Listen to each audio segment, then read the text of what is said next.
find no quarter in Pakistan or in any other country. America has been at war in Afghanistan for 15 years. Weary as some Americans may be of this long conflict, it's imperative that we see our mission through to success. We have seen what happens when we fail to be vigilant. The threats we face are real and the stakes are high, not just for the lives of the Afghan people and the stability of the region, but for America's national security. Senator Reid. Well, thank you very much, Mr. Chairman. I'd like to join you in welcoming General Nicholson. Thank you, General, for your service and for your presence here today. As General Nicholson often points out, Afghanistan and the Pakistan area is home to the highest concentration of designated terrorist organizations in the world. And given this context, it is important that the United States, in conjunction with NATO and our other allies, continue our commitment to the security and stability of Afghanistan. Furthermore, Pakistani support for extremist groups operating in Afghanistan, whether it is passive or deliberate, must end if we and Afghanistan are to achieve necessary levels of security. Decisions made last year by President Obama to maintain approximately 8,400 troops in Afghanistan into 2017 and to provide robust support to the Afghan National Defense and Security Forces laid the foundation for sustainable U.S. and international presence in Afghanistan. The decisions also sent an important message to Afghans, the Taliban, and others in the region, including Pakistan, regarding the commitment of the United States to continued progress in Afghanistan. Assuming the continued invitation of the Afghan government and the support of its people, I believe we should adopt a conditions-based approach to our presence in Afghanistan that provides flexibility in the number of military personnel deployed there in support of our longer-term strategy. January 2017 marked the second year in which the Afghan security forces were the chief guarantors of security in Afghanistan. These forces continue to demonstrate determination and operational cohesion, even as they have been confronted by an array of challenges, including intensified urban combat, increased casualties, and a nearly continuous conflict that has hindered their ability to reset and refit. This sustained operational tempo is also a challenge to the ongoing coalition training efforts and contributed to the difficulties of recruiting and retraining troops.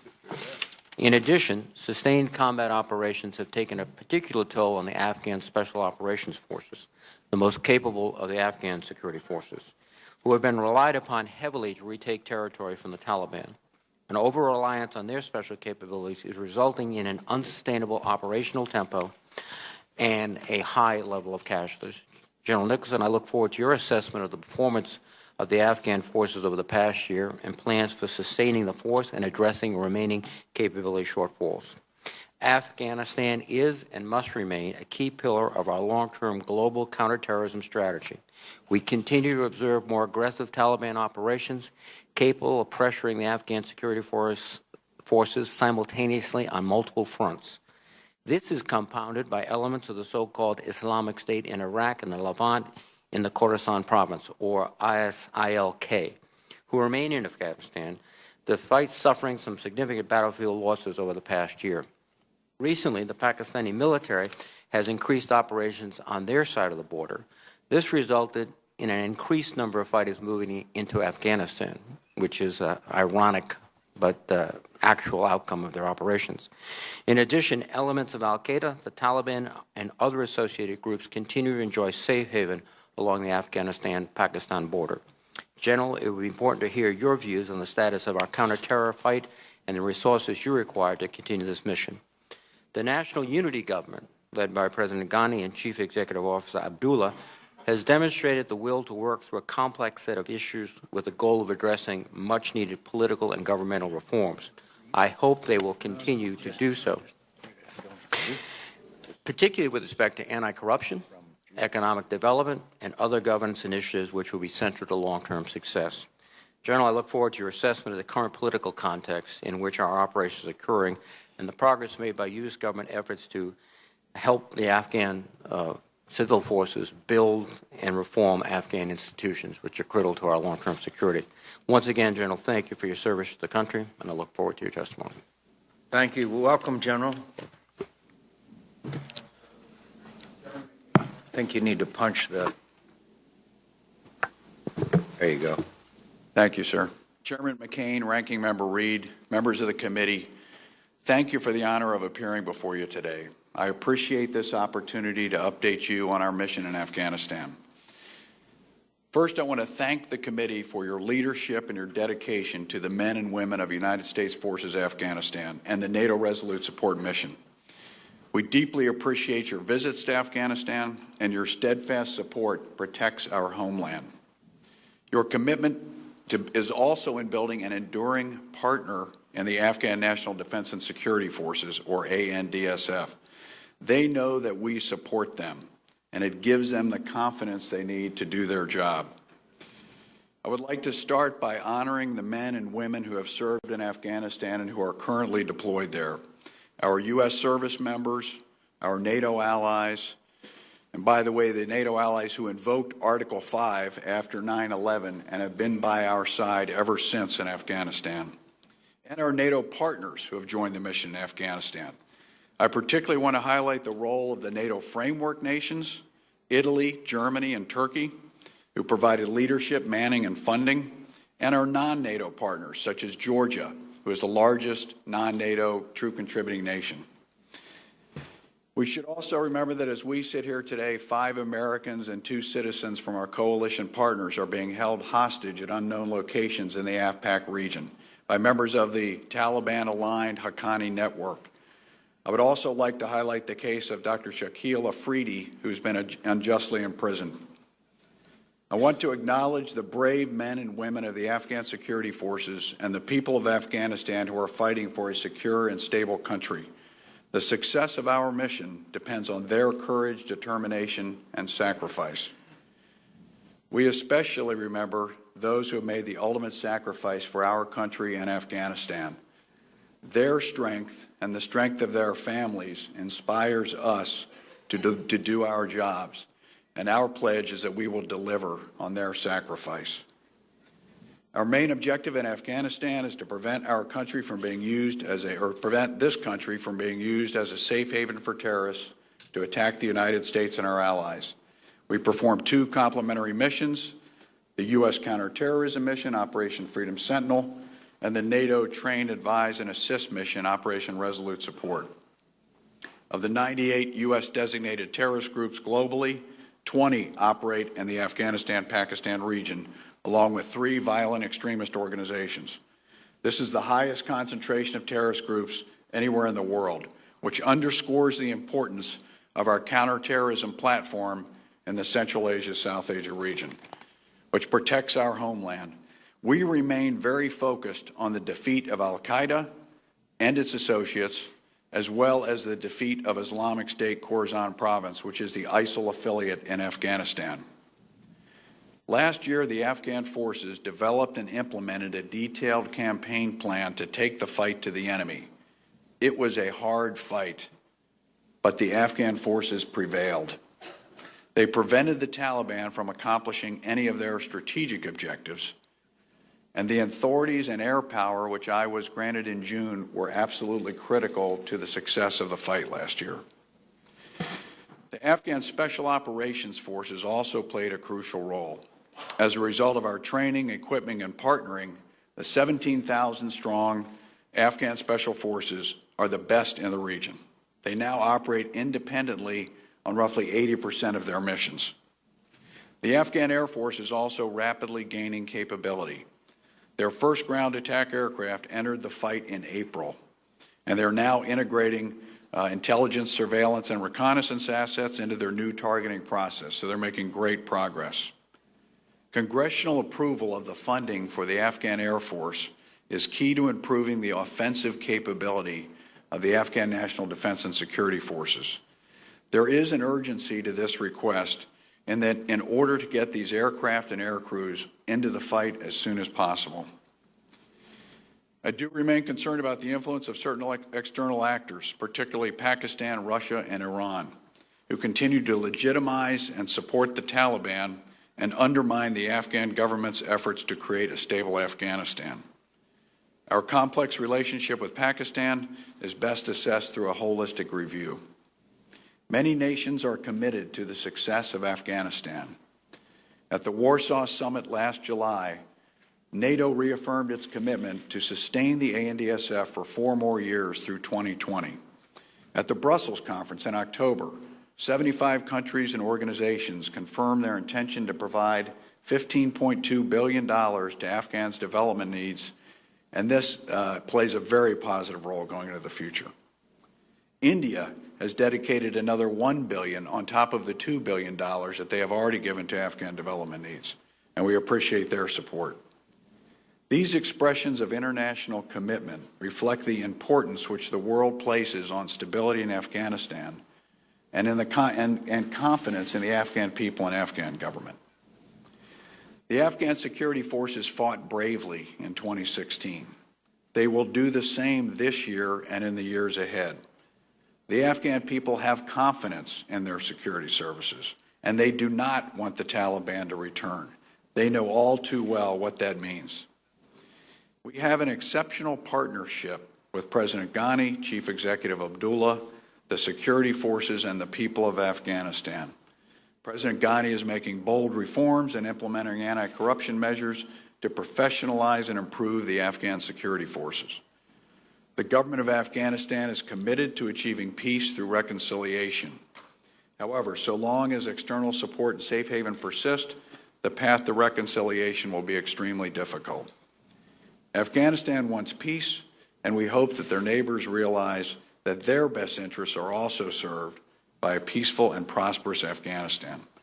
Mr. Chairman, committee members, it's a privilege to appear before you, and I look forward to answering your questions. Thank you very much, General.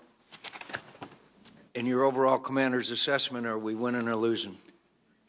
Mr. Chairman, I believe we're in a stalemate. Thank you. And, of course, our Afghan partners have been sustaining very significant losses, and I'm not sure that's sustainable, the level of losses that the ANA is experiencing. And, Mr. Chairman, we're very concerned about the level of losses. The current recruitment replaces the level of losses that they're experiencing. However, it does not allow them to get to their full authorized strength, which they are below. According to the IG, the Taliban controls 15% more territory than they did in 2015. Do you agree with that? Yes, Mr. Chairman, I do. As you know, and the committee knows, 8,400 U.S. troops and 5,000 coalition troops. That's 13,300. And I'm fully aware, General, I know members are, that numbers are just one parameter. It's what they do, how they're equipped, and all that. But it is an important parameter. How many more do you need to get this stalemate reversed? Mr. Chairman, I have adequate resourcing in my counterterrorism mission. In my train, advise, and assist mission, however, we have a shortfall of a few thousand. And this is in the NATO train, advise, assist mission. So this can come from the U.S. and its allies. It's of concern, shouldn't it be, to all of us that you now have Russia, Iran, and Al-Qaeda now playing significant roles, some one more than the other, but that wasn't the case a couple of years ago, was it? Mr. Chairman, I agree. There have been an increase in external actors interfering in the Afghan attainment of peace and stability. And the Russian involvement? The Russian involvement this year has become more difficult. First, they have begun to publicly legitimize the Taliban. This narrative that they promote is that the Taliban are fighting Islamic State and the Afghan government is not fighting Islamic State, and that therefore there could be a spillover of this group into the region. This is a false narrative. The Afghan government, along with the U.S. counterterrorism forces, are successfully fighting against Islamic State in Afghanistan. In this year alone, we have reduced their fighters by half, their territory by 2/3. We've killed their leader, in fact, their top 12 leaders, and continue to disrupt their operations. And what's your view of what we need to do concerning the safe haven issue in Pakistan? Sir, it's very difficult to succeed on the battlefield when your enemy enjoys external support and safe haven. I think we need to continue to work closely with Pakistan. And they did some good work in North Waziristan, right? They did, sir, and we have great respect for the operation they conducted in Waziristan. It was a very large and significant operation, and they suffered heavy casualties. But the problem is the Haqqani network, especially in places like Quetta? Sir, that's correct. We still have enemy sanctuary in areas like Quetta, as you mentioned, with the Taliban leadership, and other cities within the tribal areas for the Haqqani leadership. And recently, have your rules of engagement been to the point where you have a greater ability to combat the enemy?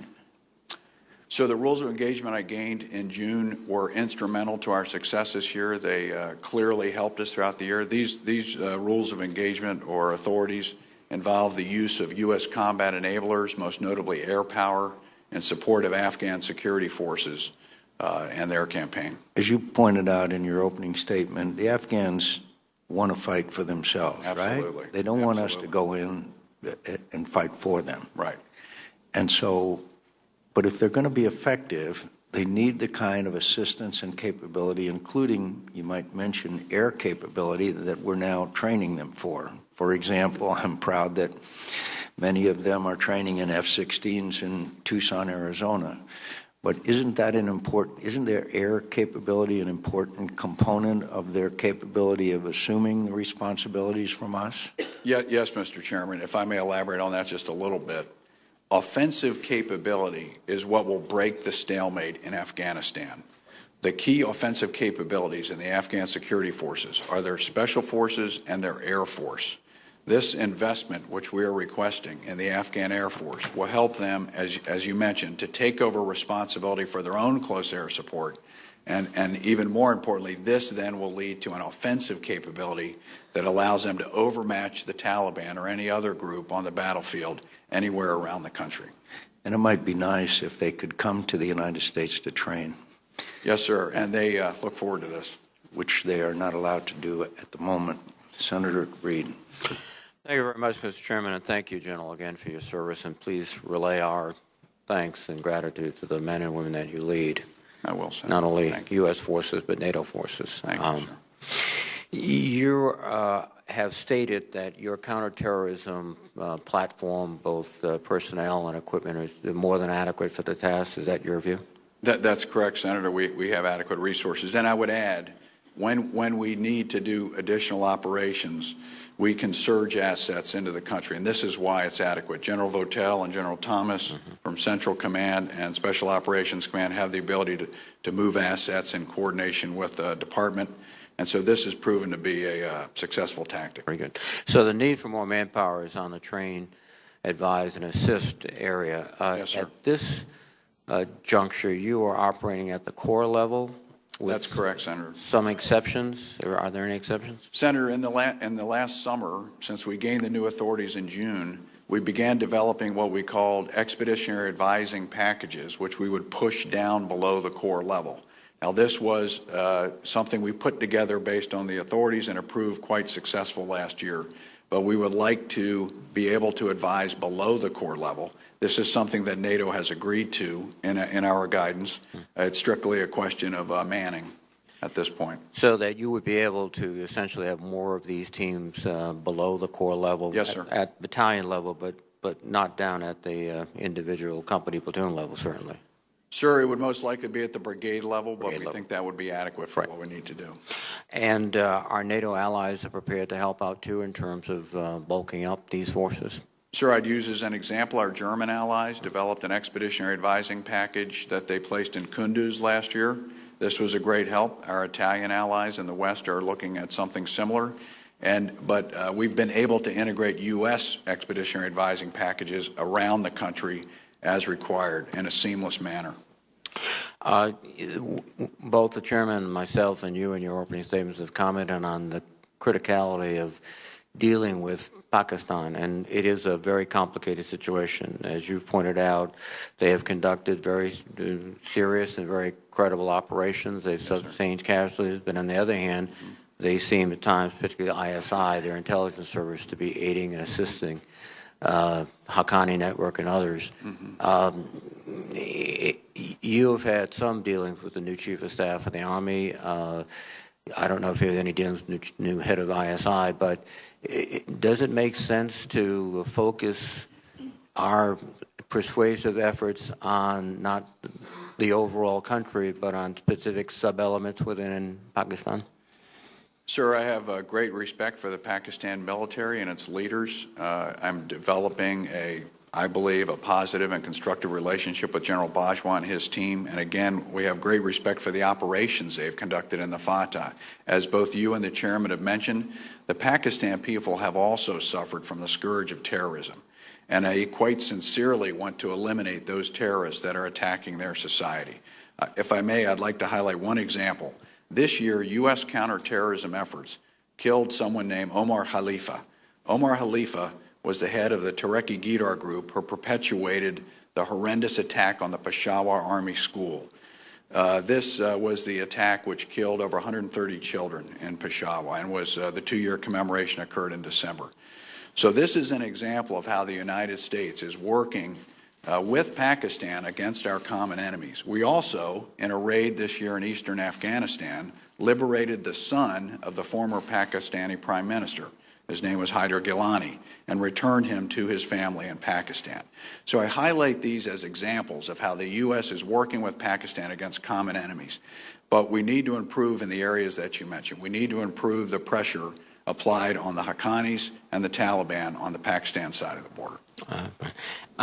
Again, General, thank you for your service, and continue to look forward to your continued service. Thank you. Thank you, Senator. Senator Reinhardt. Thank you, Mr. Chairman.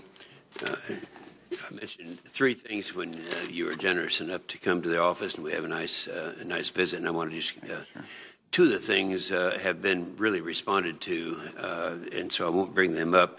One was, of course, the fact that the Afghan Security Force district that they controlled has gone down to 57% from the 72%, which you did respond to in the chairman's questions. The second thing, which you pretty much answered, is the talking about the troop levels. Except, as it is right now, we have about 8,500 of our guys over there. Yes, sir. And about 12,500 total. Yes, sir. And when you said a minute ago that the shortfall is a few thousand, is that we need to correct in order to accomplish what we're trying to accomplish right now? When you say a few thousand, would that be referring to ours or to the total allies and the total figure? Sir, this is in the area of the Train, Advise, Assist mission, which is a NATO mission. So these contributions could come from our allies as well as the United States. We have identified the requirement and the desire to advise below the core level. So these additional forces would enable us to thicken our advisory effort across the Afghan ministries and do more advising below the core level. So this is an area that I am currently in discussion with my chain of command, with General Votel, General Scaparrotti, Chairman Dunford, Secretary Mattis. And I know that in the coming weeks, when Secretary Mattis has a chance to attend the defense ministerials next week and consult with allies and visit the theater, then we're going to be able to discuss this in greater detail. Okay, that clarification is good. I think it's necessary because the media will be covering this. We want to make sure they know what we're talking about here. Thank you, sir. Now, the main thing I wanted to cover, and it's one that is, we have these meetings. We have private meetings with you and all the great people that we're depending on, and I'm very proud of all of you and what is going on. We have that opportunity. You also have the opportunity to consult with us because we have a little closer contact with the people out there who are paying for all this stuff. Yes, sir. And one of the problems that we have is even in my state of Oklahoma, I'll go back and they'll talk about, all right, we've been there 15 years now, we've been doing this. Yes, sir. Why is it worth all of that?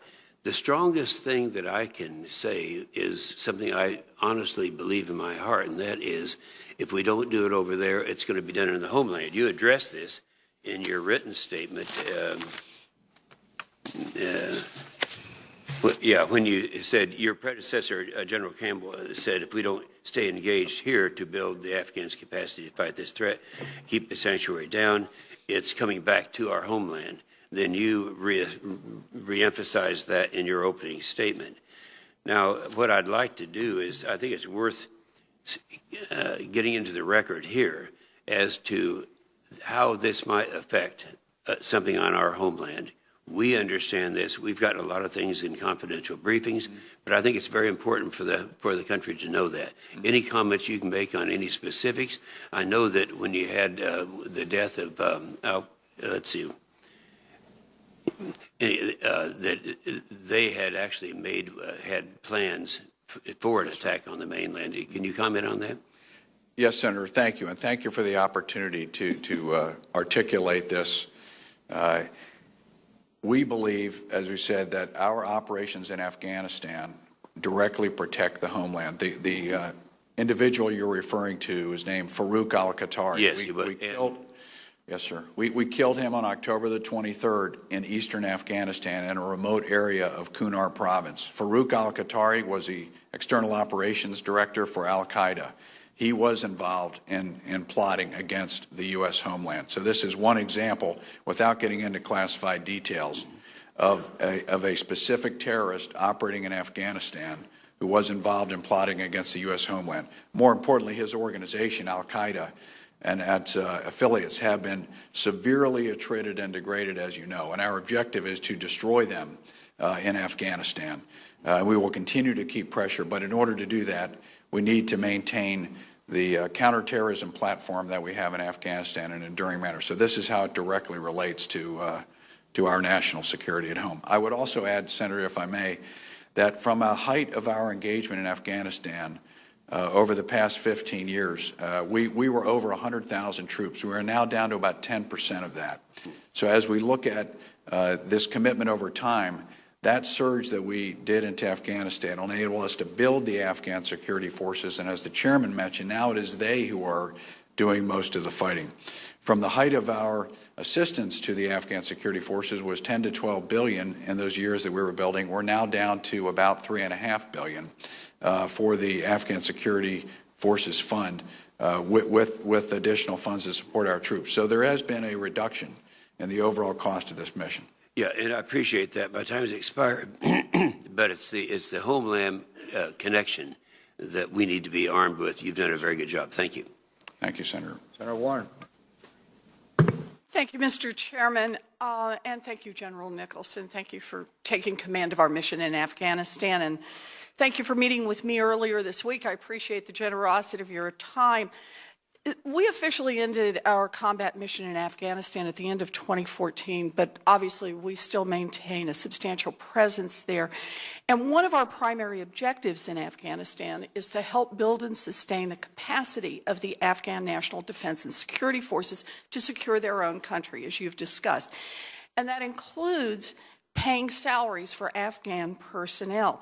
Now, I understand why this kind of support is powerfully important when you're trying to build a local force, but in a report issued last month identifying the greatest threats to the success of our mission, the Special Inspector General for Afghanistan Reconstruction repeated the nagging problem of salaries being paid to non-existent or so-called ghost soldiers and ghost police officers. To succeed, I understand that the Afghan forces must be trained and capable, but above all, they must be fully manned. There must actually be people there. And although they're authorized at 352,000, reports have estimated that there are still tens of thousands of those ghost personnel who are getting salaries and included in those numbers. So that means the strength of the Afghan forces must be substantially less. It's dangerous for our troops, obviously, damaging to the missions. It's also just plain old corruption, and the American taxpayers are footing the bill. General, I know that you recently identified corruption as a serious problem that you wanted to tackle, one of the biggest challenges facing the Afghan security forces. And so I wondered, could you just speak to the question of how we're helping the Afghan ministries of defense and interior develop a fully operational system to help eliminate this problem? Thank you, Senator, for highlighting this issue. And it is a critical issue. In fact, as we looked at the high casualty rates last year, the principal causes that we identified were, number one, failures in leadership on the battlefield. The second was corruption, as you've highlighted. So the corruption primarily has occurred in the pay system and the personnel system, as you've highlighted, ma'am, and also in the supply system. The third factor of high casualties was tactics, and primarily the reduction of the checkpoints out there, the isolated checkpoints that become more vulnerable to attack. So back to the point of corruption, how to improve this. And this is where in my opening statement I commented on President Ghani's courage in going after this. So we have done a number of things. On the specific issue of ghost soldiers, you're correct. We believe there are some tens of thousands fewer soldiers in the field than have been reported. And we work closely with the CGAR on this going forward and with the government of Afghanistan. So specifically this year, in response to this problem, we have issued a letter to the Afghan government advising them that we are withholding the funding for those soldiers who we cannot biometrically account for. So the biometric enrollment of soldiers creates an identity in the system that is hard to fake, basically. Whereas previously, we paid based upon the number that they stated that they had. So the biometric enrollment is ongoing, and we look to have that complete in the next 4 to 5 months. And but then we will give them the money for those soldiers who are actually biometrically enrolled. We've additionally asked for capabilities to better follow our money through the Afghan ministries, to follow the money, ensure it's not being inappropriately diverted, so we can be good stewards of our taxpayer resources. Good. Thank you very much, General. You know, we've been in Afghanistan for 15 years. We've spent $117 billion in American taxpayer funds. And according to the Special Inspector General, we're spending $13 million every day to be in Afghanistan. $13 million. More than 2,000 American service members have made the ultimate sacrifice there. More than 8,400 American service members are there today, along with thousands of diplomatic personnel and contractors. Our military and it cannot and should not be in Afghanistan forever. Our end goal must be to help Afghanistan build a self-sustaining force that's capable of securing the country so our U.S. troops can come home. And I appreciate your work in this direction. Thank you, General. Thank you, Senator. Thank you, Mr. Chairman. Thank you, Mr. Chairman. Thank you, General, for your service, and thank you for the service of those that you command. It is appreciated by everyone in this country. When you and I had our conversation in my office, we talked about possible additional capabilities that you would need. And we specifically kind of focused in on the contractors that are in Afghanistan now. Could you talk about the consequences of the so-called boots on the ground limitation that we're looking at, particularly with respect to the reliance that we have on contractors? Thank you, Senator, for raising that issue. And it has two implications. Of course, it has an implication for us on the ground in Afghanistan, but also for overall readiness of our armed services, which I know is of a great concern to this committee. So specifically, as the force manning levels have taken effect, what we have done in some cases is substitute contractors for soldiers in order to meet the force manning levels.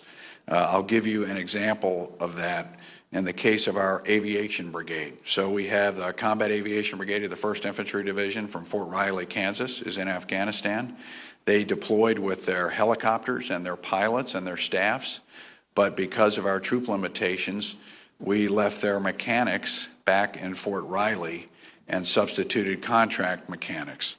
And this was in order to optimize the amount of actual uniformed soldiers we're allowed. This contract for maintenance runs into the tens of millions of dollars, and then the soldiers who are trained to be mechanics are sitting back at Fort Riley not having the opportunity to do their job. So this has a direct impact on Army readiness, and it also costs us more money. So as we have begun these discussions with the administration and with Secretary Mattis, this is one of the issues that we have put on the table, is how to optimize readiness and our performance in the battlefield by managing by objective and not by force manning level. Currently, with contractors, we have roughly a 2-to-1 ratio of contractors to soldiers, and if we look at the deploying whole units instead of portions of units, then this would enable us to reduce our contractor load somewhat, and it would be better for Army and service readiness. I would imagine you're going to raise those concerns about and ask for more flexibility then from these limitations when you are able to have those discussions? Yes, Senator. You spoke about the increasing Russian involvement in Afghanistan and that growing relationship that they're having with the Taliban. Can you elaborate on that a little bit more for us, Yes, please? ma'am. So in addition to the public legitimizing of the Taliban, which is surprising given the Taliban have evolved over the years into a narco-insurgency and one that engages in extensive criminal activity, narcotics, kidnapping, illegal mining, and other forms of criminal activity to fund their operations. Russia has legitimized them with this false narrative of fighting ISIL-K. They also have initiated a series of meetings in Moscow to which the Afghans have not been invited for the first several meetings, in which to discuss the future of Afghanistan. Afghanistan is trying to work with all of its neighbors and all the stakeholders. They've reached out to the Russians about this, and we believe that a peace and reconciliation process in Afghanistan should be Afghan-led. And this has been the position of the United States government, and these are we believe this will be the most lasting, enduring, effective peace arrangement. So ultimately, where we're trying to go and help the Afghans go is to get to a point where they reconcile with the belligerents, end this long war that they've experienced, and be able to move forward with a peaceful and prosperous country. Okay. Thank you, General. Thank you, Mr. Senator. Chairman. Thank you, Mr. Chairman and General. Wonderful to have you here, and appreciate the time that we had yesterday in my office as well, talking about a number of these issues. During this hearing, a number of folks have referenced the Inspector General's report about what's been happening in Afghanistan, and I want to just highlight some of those findings that I find particularly striking and then ask a question. But as others have mentioned, since 2001, 2,247 U.S. military personnel have died, 20,000 have been wounded. Adjusted for inflation, the U.S. has spent more on Afghanistan's reconstruction than it did on the Marshall Plan to rebuild Western Europe after World War II. Reconstructing Afghanistan has now become the largest expenditure to rebuild a single country in our nation's history. The Afghan security forces are not capable of providing security for the whole country. The Afghan government cannot sustain many of the investments that the U.S. taxpayers have made in the country. And despite a U.S. investment of $8.5 billion in counter-narcotics, Afghan opium production is now at an all-time high. Despite $70 billion in U.S. investment in Afghan security forces, only 63% of the country is under government control. Corruption continues to erode legitimacy, limiting effectiveness, bolstering support for the opposing insurgency. And after 15 years, Afghanistan still cannot support itself financially or functionally, and long-term financial assistance will be required if the country is to survive. Not a good record after 15 years of involvement in Afghanistan, and after what I've heard today and what we talked about yesterday, it's becoming even more complicated with the Russian involvement, Chinese involvement in natural resources, and the list goes on. If you could just say and what I've heard is a lot of what I've heard over the last 15 years of what the United States will be doing in Afghanistan. What are we going to do that's different, that has not been done in 15 years, given this I think, pretty damaging report about what's happened over the last 15 years. Thank you, Senator, and I appreciate the reviewing this and the chance to talk about President Ghani's plan for the way ahead. So one of the, and I acknowledge and again express our appreciation for the great support from this body to sustain this effort. Our number one objective has been to protect the homeland, and we have not had another attack on the homeland from Afghanistan in the 15 years that we have been there. So I'd say that's point number one. As I mentioned before, so I acknowledge fully the significant sunk cost that we have made in Afghanistan. I would mention that we now are at about 10% of what we once were in terms of troop commitment, and have reduced those other expenditures significantly. Yes, the problems persist, and I don't want to in any way minimize those. What we have with President Ghani is a partner who is willing to boldly go after these problems, and this is significant. And I offered the example of the ghost soldiers. This was something that he was willing to do that previously we had not been able to do. I also want to share the plans we are working with the Afghan government, which President Ghani calls the ANDSF roadmap, 4-year roadmap. After the Warsaw Summit this summer in July of 16, when the Allies granted 4 more years of commitment to Afghanistan, President Ghani sat down with his team and us to say, how are we going to achieve success in the next 4 years? We're working on that plan now. This plan involves expanding the amount of control that the government has over the population. I should point out that this investment that we have made has resulted in a Afghan population who universally, well, almost universally, 87% reject the Taliban. They do not want to return to the Taliban. 3/4 of the population have great confidence in their security forces.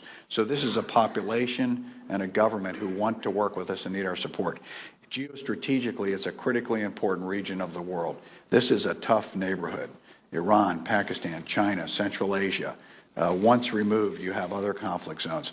We have a partner in Afghanistan, a moderate Islamic republic that wants to partner with us against terrorism. We have a population who reject terrorism, and we have a ability to have a counterterrorism platform in a critically important part of the world. So success going forward, we believe, means helping the Afghans to achieve this greater population control. That then will enable us to have the enduring counterterrorism platform to help to continue to protect our homeland and those of our allies. We also see if we can get to a place of reconciliation, that we then bring a degree of stability to this critical region that will benefit the entire neighborhood, to include India, China, everyone. So in my initial conversations with my new chain of command, we have touched upon all of these areas. So your concerns and the concerns of this committee are at the top of the list as we discuss this going forward on how we can achieve success in Afghanistan going forward to protect our national interests along the lines I just outlined.